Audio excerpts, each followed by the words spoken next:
Hello and welcome to Odds on Champions League quarterfinals second leg. If we didn't have enough with all the goals that we saw last week in the first leg, we have Alvaro, Romeo, Dani, Fisichella to give us their best tips and their best analysis for these great 4 games. We were looking forward to the first leg, and of course we were not disappointed what 4 football games we saw. So get ready, guys. You are gonna listen the best analysis in YouTube. Let's go on with the show now.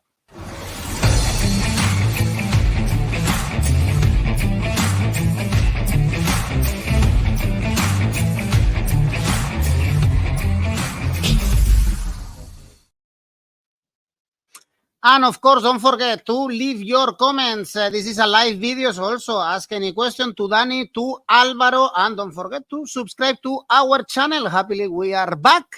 Hopefully, every day, every week, you will have the best analysis. Let's start in Montjuic. Barcelona, Paris Saint-Germain is the first game that we have. I was surprised, to be honest, by the result. Barcelona now have an advantage, 3-2. They won at the Parc des Princes. They are, without any doubt, in the best moment of the season, also winning in La Liga. They won in Cádiz. And in my opinion, Alvaro, the best thing that happened in the Parc des Princes was Barcelona able to come back. We saw them very weak mentally in Europe, and they conceded 2 early goals in the second half, but they reacted. Xavi reacted also from the bench, and they got a very positive result. Now they are the favorites to go through. Yeah, I don't know if they are the favorites, maybe for the bookies, but still, let's wait and see. But it was the best performance of Barcelona in Europe for years. It was a great joint effort. I think that many individuals got it right in the game, played really well, Xavi included. I think that he brought in Pedri, and the first ball he touched was a decisive assist for Rafinha to score. He brought in Christensen, and he scored a goal after a corner kick. Christensen, by the way, won't be playing in this game as he is suspended, as well as Sergi Roberto. But yeah, it was a terrific performance by Barcelona for their standards, especially. And I think that the game plan was very good. They didn't collapse when conceding twice in 5 minutes, which is very important, because normally Barcelona, when they start conceding in Europe, they concede plenty of goals in a very short spell. This time didn't happen. The tactics were very clear. We have to stop Mbappé. So I think Lamine Yamal and Fermin in the second half helped Koundé a lot, but Koundé himself has had his best performance as a Barcelona footballer. Lewandowski was very good, dropping and helping. Rafinha's runs were decisive as well. And Donnarumma, the goalkeeper of Paris Saint-Germain, I think that he was below par. He was pretty poor, by the way. Barcelona did a proper rotation in the weekend. Joao Felix made some merits to be considered for this game, but he's very unlikely to start. Frenkie, Gundogan, Araujo didn't play a single minute against Cádiz, so they are going to be ready for the game, not tired. Pedri will most likely start as Sergio Roberto is suspended. One of the things that Barcelona may suffer from is not having a holding midfielder to close the game, like Christensen, who is right now a holding midfielder despite being a centre back, because Christensen again is suspended. But they've got a lithium battery like Fermin, who doesn't perhaps provide the tactical knowledge of Christensen, but at the same time he provides the energy, and in his own way the tactical knowledge to know when to press and when not. Rafinha, I think that he's going to be a key part of Barcelona. No one has understood better than him what needs to be done to break a high line. And the defense of Barcelona in La Liga has been pretty decent, but this doesn't apply to the Champions League, because Barcelona in La Liga has produced 6 straight clean sheets, but in the Champions League, in the Parc des Princes, they conceded 2. For PSG, the best thing is that Achraf Hakimi is back, and Paris are going to attack from the right flank as much as they can. Kylian Mbappé, he was very quiet against Barcelona. strangely quiet. I think that it was even concerningly quiet, but at the same time, he scored a hat-trick against Barcelona in 2021 at Barcelona. And, since Barcelona doesn't play at home because the Camp Nou is under reconstruction and they play in Montjuic, the home factor is slightly diluted for Barcelona. All that said, this game for me is difficult to bet. But if I have to pick some odds, let me tell you these ones. I think that over 1.5 goals in the second half, 170 can happen, despite Barcelona hitting many clean sheets in La Liga. I know that in the Champions League they can concede, especially against a side of this quality, but they can score as well. So in the second half, I could expect 2 goals or more. Let's put it plain and simple.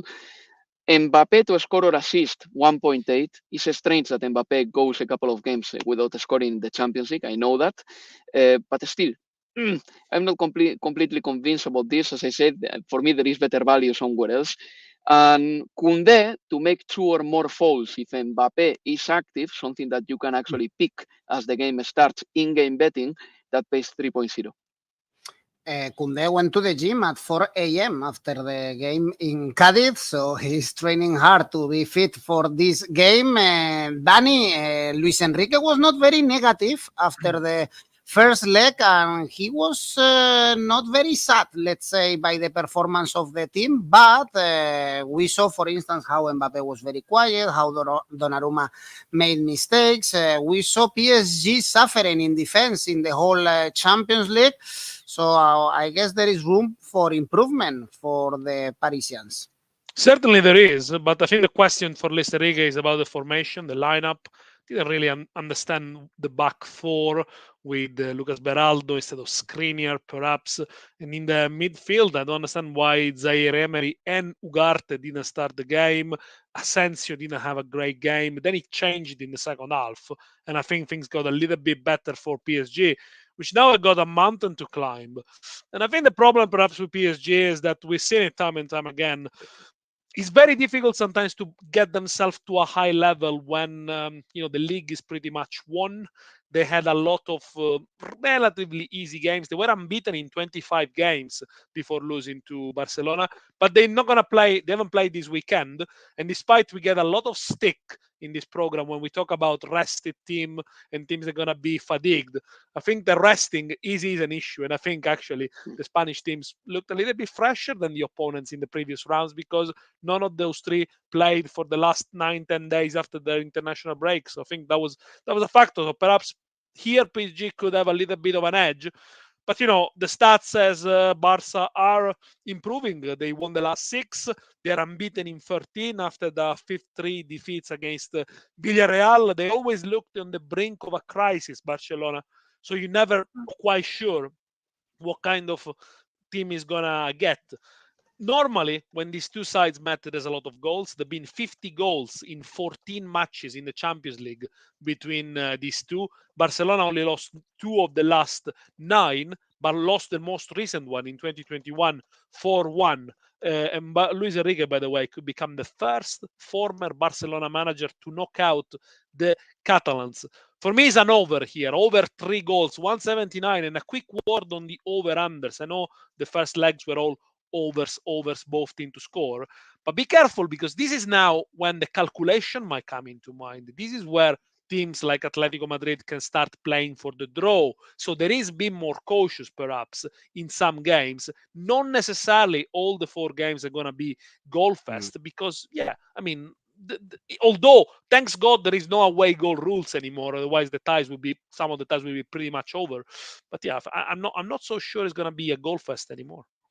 Well, probably, especially in this game, Barcelona can play with a line really close to Ter Stegen, not to leave spaces to Mbappé, and PSG cannot get crazy. They only need 1 goal to draw the tie. So, for instance, Guillermo is telling us draw at halftime, goalless draw at halftime could be an option. The bookies expect Barcelona to go through is 1.2 only. Barcelona to qualify, around 4 for PSG to qualify. So imagine now if the Catalans are favorite, even they have a great chance to reach the final, considering that they will face the winner of Dortmund, Atletico de Madrid. Dani, you said that perhaps Atletico de Madrid play to defend the score. Remember, 2-1 at the Metropolitano. Atletico was way better in the first half, but Cholo Simeone style, in the last minute, they suffered. They conceded. Dortmund hit the crossbar a couple of times. And the big question mark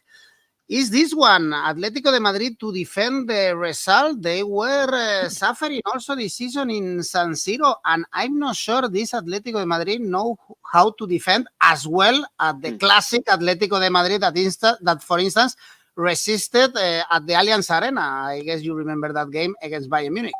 Because simply they don't have the players to defend as that Atletico Madrid used to do it. It's no longer Godin, Miranda, etc., and Alderweireld. That's why Simeone, since a couple of seasons, has decided to play with a back three, offers more protection to the centre backs, and he's been changing his centre backs pairing quite a lot this season. I think the game in the first leg was kept alive by the lack of cutting edge sometimes from Atletico Madrid. They started the game really well. It was a game full of mistakes. Borussia Dortmund made mistakes playing the ball from the back.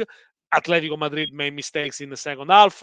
So there were some frailties there, but Borussia are still alive, and it feels like a lifeline for Borussia to be able to lose only to 1 at the Wanda Metropolitano, where Atletico Madrid has such a big record. And I think the fact they feel so relieved after this game is telling. By I saw a clip on social media with Edin Terzic being interviewed by Alessandro Del Piero at the end of the game, and after the interview finished, he asked for a selfie. The camera was still on, and he was still smiling, still happy. So probably Terzic feels it's a good result to lose. I mean, I would get a selfie with Del Piero as well, but in that situation, post-match, he didn't feel he was too unhappy or having lost 2-1 at the Metropolitano for two reasons mainly. Because we know Atletico Madrid away record this season, it's really poor, and in Milan against San Siro, Inter were squandering chances. But on the other hand, Borussia Dortmund numbers at home are really, really good. They are unbeaten in the last 9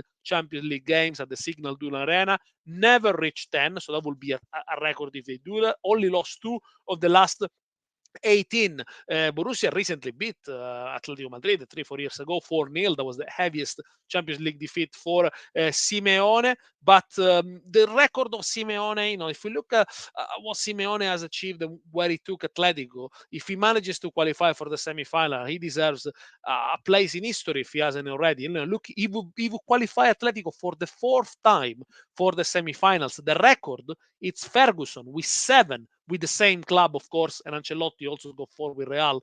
And when you think about Atletico, 3rd best team in Spain, to get the number is amazing. I hit and miss. Only lost 2 of the last 13 games against the Spanish sides, Borussia Dortmund. So you can understand why they are favorite. But I think this could be a cagey one. Atletico Madrid, Asian handicap plus 0.25, 196. If they win, you win. If they draw, half a win. Okay, you see Atletico de Madrid then in the semi-finals. It would be a great achievement for both clubs, actually. Being in the semi-finals, no one expected them. They are overachieving if they reach this stage of the competition. Alvaro, you also expect a cagey one. Well, we know how Simeone works. It's going to be very difficult to see Atletico de Madrid even launching a lot of counter-attacks, seeing how they perform, or even, for instance, how they perform in San Siro. No, I don't necessarily expect a cagey one, really. No, I don't. I think that football has changed a lot, and I think that most of the sides attack, and a side that is considered defensive now would have been considered kind of offensive 15, 20 years ago. So no, not necessarily. I think that this game can be an attacking one as well, and as soon as Dortmund scores, I'm pretty sure that Atletico de Madrid will try to find their goal. They wouldn't be defending the 1-0 and making sure that they take these 2 penalties. I like the double chance for Atletico, 167. Griezmann to score or assist, 2.1 will be my other pick here.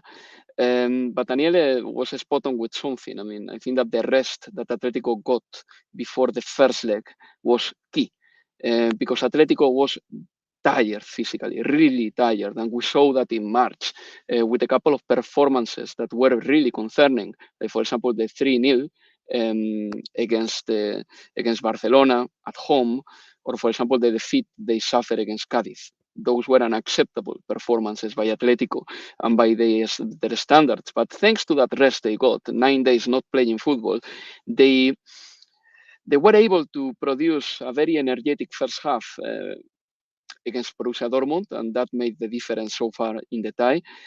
Of course, they didn't last for 90 minutes, and I think Dortmund in the second half deserved that goal, but the press up front against Dortmund worked in the first half. And, Atletico is going to play with 3 centre backs, that's for sure, because they tried with the 4-4-2 against Girona, and Simeone had to very quickly change the formation. By the way, they beat Girona with the brace from Antoine Griezmann. Griezmann will have another season with 20 plus goals again, which is really good for a man who's 33 already. I feel old when I say that Griezmann is 33, but he is. And I think that the home and the away form of Atletico is something that we have to put in the mix. It's inevitable. It's inescapable at the end of the day. Look at the La Liga numbers, if relevant, all right? Atletico at home got 43 points. Away, they've got 18. There is no bigger disparity in La Liga between the home form and the away form than the one Atletico has.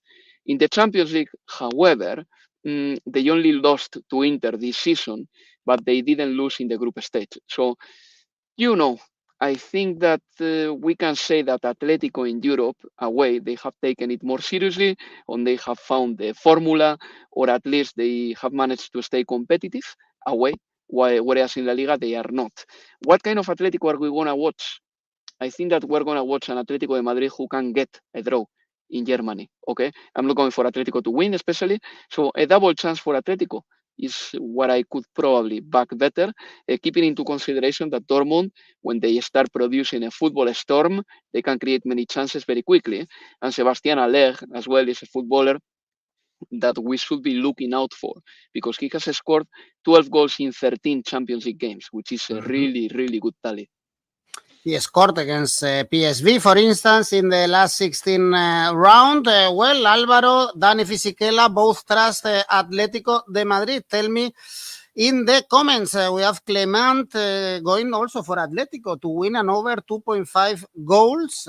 He tipped before also the over 2.5 goals. And Guillermo is telling us the shooting market for Dortmund since they should attack more than the Colchoneros. If we check the qualifying market, is Borussia Dortmund around 2.7, Atletico Madrid around 1.4. So even if with this small advantage for Atletico Madrid, the bookies trust Simeone's men. But remember, we have the history recently how Atletico Madrid suffered in San Siro. Inter regret not having a higher advantage, and then they paid it at the Metropolitano. Perhaps this is all the way around, and Atletico are regretting not scoring more goals in the first leg. Well, these are the games on Tuesday. Remember that the winner of these ties will play in the semifinals for Wednesday. The first game at the Allianz Arena is Bayern Munich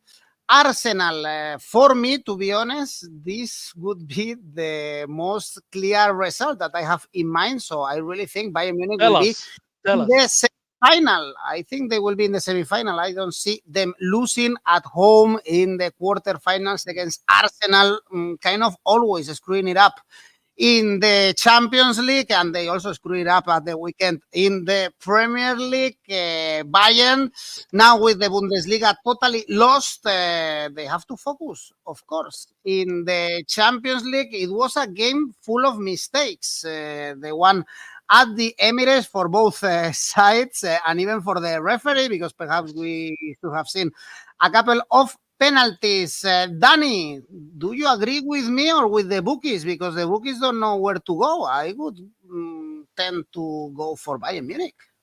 I think the game against Bayern, the first leg, was a reality check for Arsenal. The crisis of Bayern was not as deep as we thought it was going to be. And probably man for man, these Bayern Munich and Arsenal are very, very similar. And in certain position, perhaps Bayern Munich, I'm not talking about squad, but in terms of starting 11, they're not inferior to Arsenal. Arsenal made a couple of mistakes. When they were on top in the first half, they kept the tie alive. The first 25 minutes, Arsenal were the better side, only score once. By the way, Arsenal got a habit of scoring the first goal in the Champions League, or at least scoring in the first half. They scored 14 out of 18 Champions League goals in the first half. However, then they let the door open to Bayern. And I think the stronger experience of the manager and the players showed a little bit. Look, Bayern are looking to qualify for the semi-final of the Champions League for the 13 times. Whereas if Arsenal advances to the semi-final, it will only be the third time. And I think when it comes to Arsenal, Liverpool, we talk about this probably in the next video about the Europa League.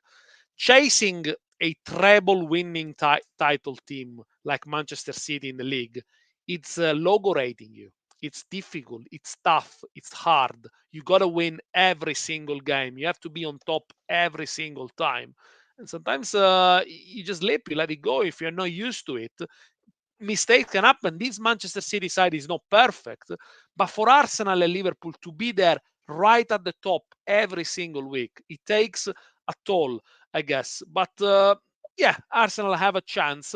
Their good defense didn't show against Bayern Munich, and Tuchel took the right decisions, motivated the team well. Look, he's looking to qualify for the with the third team in his career for the semi-final after PSG and Chelsea. The record is Mourinho with 4 different teams. So if he manages Tuchel, bad season, but be right up there with the best. And Bayern Munich at home, yeah, you're right. When they play at home in the second leg, they are normally a safe bet.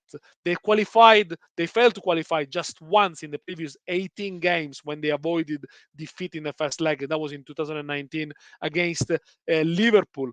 Going to Munich and winning is very hard. They are unbeaten in the last 14 European games. They scored 43 goals. Since 2019-2020, 19 wins, 3 draws, and only 1 defeat. And that was against PSG not too long ago. But odds are there to be broken. Predictions are there to be given and then not respected. What about Arsenal to score the first goal? 2-10. We know Bayern Munich defense not great.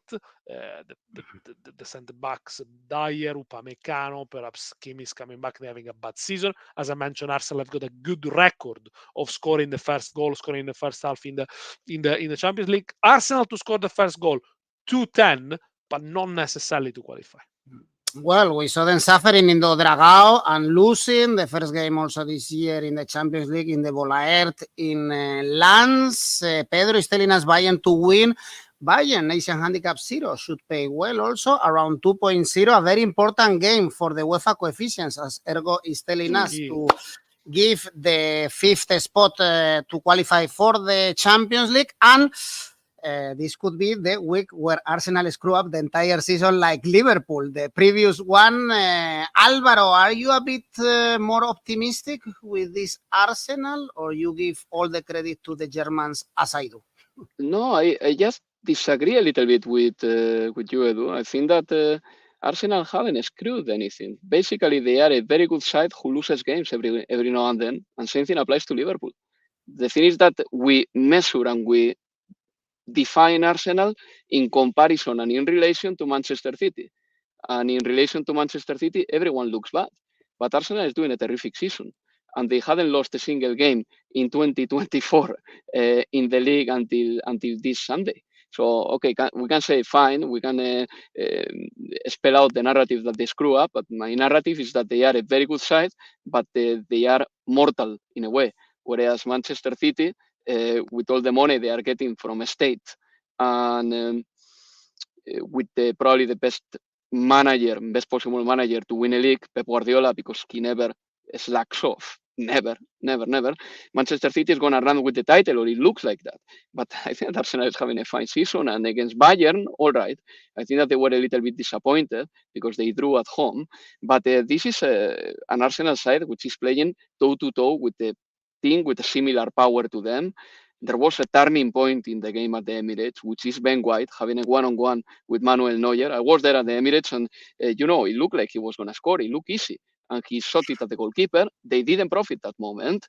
And then Bayern ended up getting a draw because tactically, yes, Bayern are having their issues, but the individuals are incredible.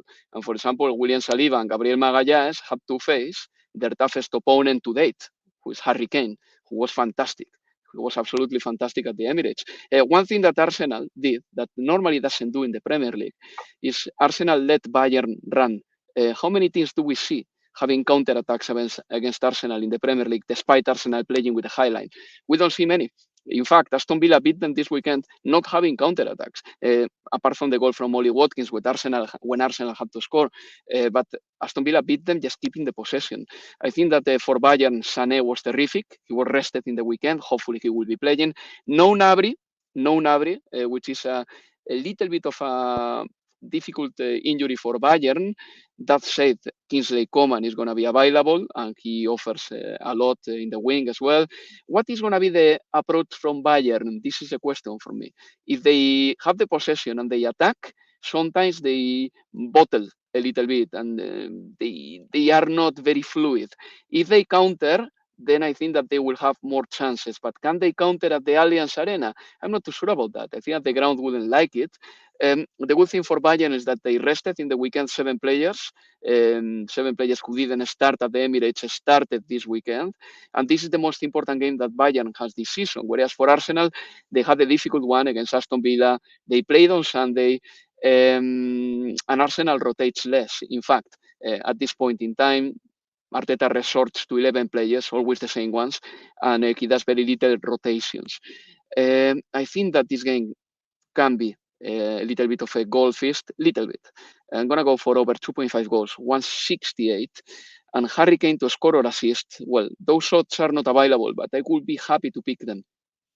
Very low odds for the over. The bookies really expect a goal feast. I'm curious as well, as Ergo Caustic is asking in the chat, what do you think about the handball action? We can agree it was a penalty, right? It was. But they wouldn't have called it. I think sometimes common sense must prevail. Yeah. I think he was a good. Yeah, there are rules, but there is also the human judgment. And the Saka one? You know what happened, right? No, the one on Bukayo Saka, I don't think it was, but you know what happened? The one with Bukayo Saka in Italy, they give you penalty 100%, but it's not. Yeah. No, I think that if that decision would have gone to the VAR, it would have been a penalty. Yeah. But there was no time for the VAR. It was funny because it happened like 40 seconds before the game was over. And the referee called the final whistle, and automatically, because I was there, all the Champions League staff went onto the pitch with all the banners, all the ball boys, everyone. So suddenly, in 10 seconds, the ground was covered by maybe 85 to 100 individuals. And I think that in that moment, it's very difficult to say, you know what, we're going to rewind, forget about the final whistle, we're going to check this, and we're going to call the end of the game. Mm. Well, the bookies expect Bayern to go through, by the way, 1.7, Arsenal 2.1, 2.0, as you can see, really close, this game, according to the bookies, and they expect really a lot of goals. They expect plenty of goals, as was Alvaro's tip. We saw a lot of mistakes at the Emirates, and we saw a great football game. This is why we love football. And in the other tie, last week in Real Madrid, Man City, we saw 3-3, but we didn't see many mistakes, to be honest. Apart from Lunin's first goal, could be the other ones. I would give credit to the players. They were great. They were taking all the chances, especially Man City's ones, scoring the 3 goals from outside the box. Real Madrid defended really well. Of course, credit to Rudiger, especially, but in general, they didn't allow Man City to play comfortably, and still, Man City could have won at the Bernabeu. They took the lead twice without Walker, without De Bruyne, almost without Haaland, or thanks to Rudiger. But now, obviously, with this result at the Bernabeu, Man City are really favorites for the tie, even for the game, 1.7. But I have to say, as a Real Madrid fan, I'm a believer. I think Real Madrid will have chances. I think Real Madrid can make it. Why not? They are experts to knock out the current champion, and Real Madrid have never won at the Emirates, at the Etihad. Never, ever. Alvaro, how do you see this one? Well, I think that the odds obviously are tempting because me, like you, believe that Real Madrid can make it, and them to win is 5-10.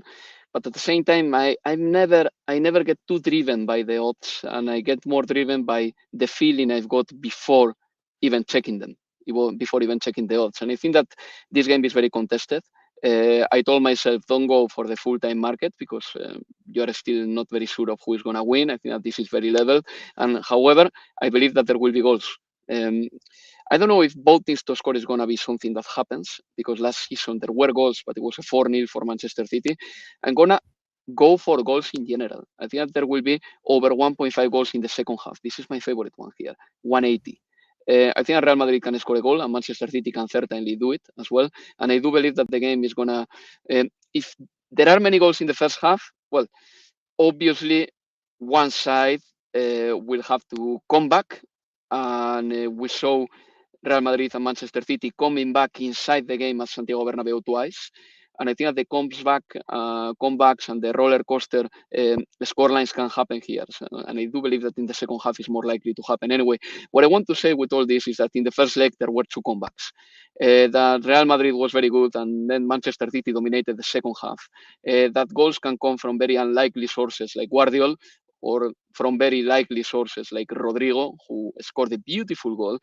And then, I think that Real Madrid has something that makes them very competitive in the Champions League. It's the fact that no matter what the context is, no matter what the game is like, they will always compete. For example, for a while, they were very suffocated by the opponent, and yet Fede Valverde managed to score a goal and take the draw to Manchester.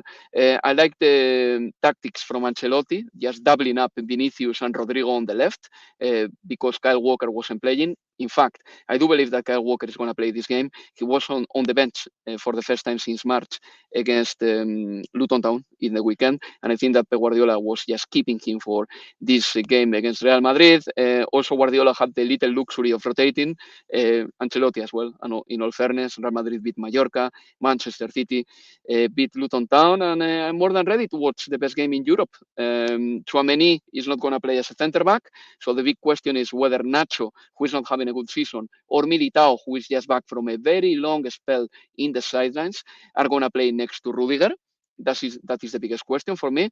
But in this game, I will go for over 1.5 goals in the second half, 180. And I also like always the individual market for Vinicius because I think that he is the most dynamic footballer from all the 22 on the pitch. Vinicius to score or assist. Unfortunately, the odds are not ready yet, but normally they fluctuate between 175 to 201. So 2.1, sorry. So I will back that too. Well, I guess it will be Nacho. It should be Nacho, the one next to Antonio Rudiger. Man City destroyed Real Madrid last season, Dani, in the semi-final second leg after a draw at Bernabeu. Can we expect a similar game? Can I be more optimistic? How do you see it? I think you should be more optimistic. But if there is a team in Europe that has all the ammunition to beat Manchester City and to knock them out, that's Real Madrid. I know the last 3 games, City won them all, 2-1, 4-3, and 4-0. But apart from that 4-0 games have been really, really close. And I like to highlight the fact that this City has still some defensive issues. We mentioned in the previous video, en route to last year's semi-final against Real Madrid, they only conceded 4 goals in Europe. This season, with 1 game less played, they conceded 11. Last season in Europe, I think they played a tougher opposition en route to semi-finals, and now they're playing, of course, the likes of Real Madrid. In these games, there are always goals. They played 5 games. In the last 5 games, 23 goals scored, average 4.56 per games. In 2 of the last 5 games, there's been a goal inside the first 2 minutes. And funnily enough, the first 3 goals at the Bernabeu were slightly lucky or thanks to deflections. The last 3 goals were brilliant. So there are you can get goals from any sort of players here. Here is going to be more about the tactical awareness, the fact the players will be up for it, ready, the individual battles as well.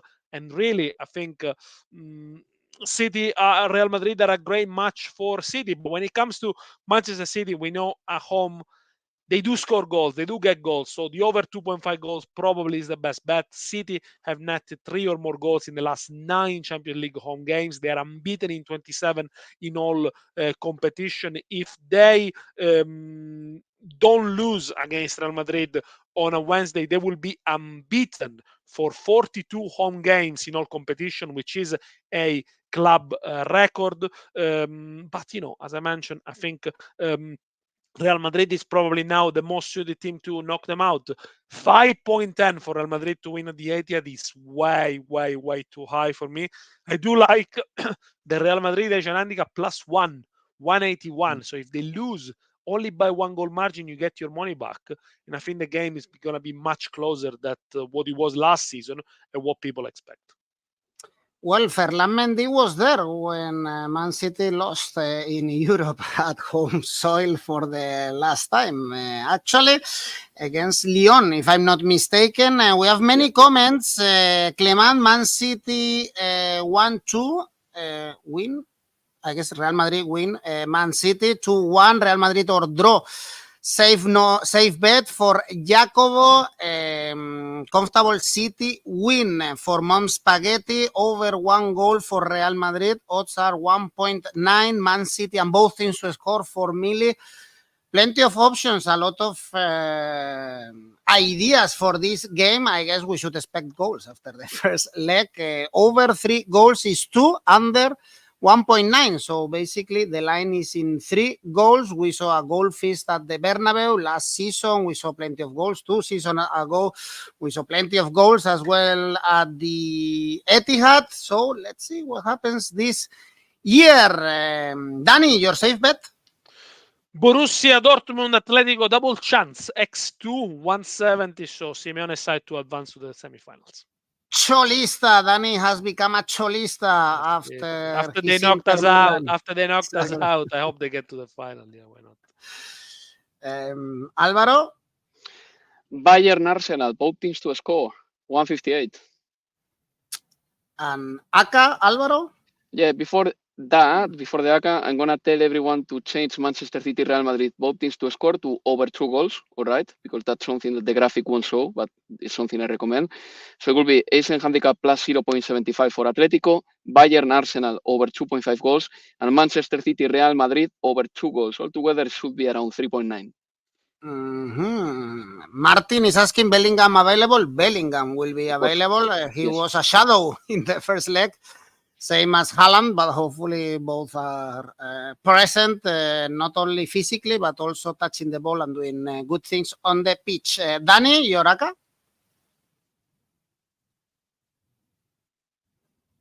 My ACCA, 3 selections. Barcelona is an handicap 0. Bayern Munich is an handicap 0. Real Madrid is an handicap plus 1. So potentially you can get the money backs on all of them. Total odds 5.73. I like this one. Well, guys, tell us your ACCA in the comment section. Good luck to everyone. Hopefully we see as many goals as last week. And we will be back in the Champions League in the semi-finals. Tell us who is going to qualify. And see you very soon. Bye-bye. Ciao.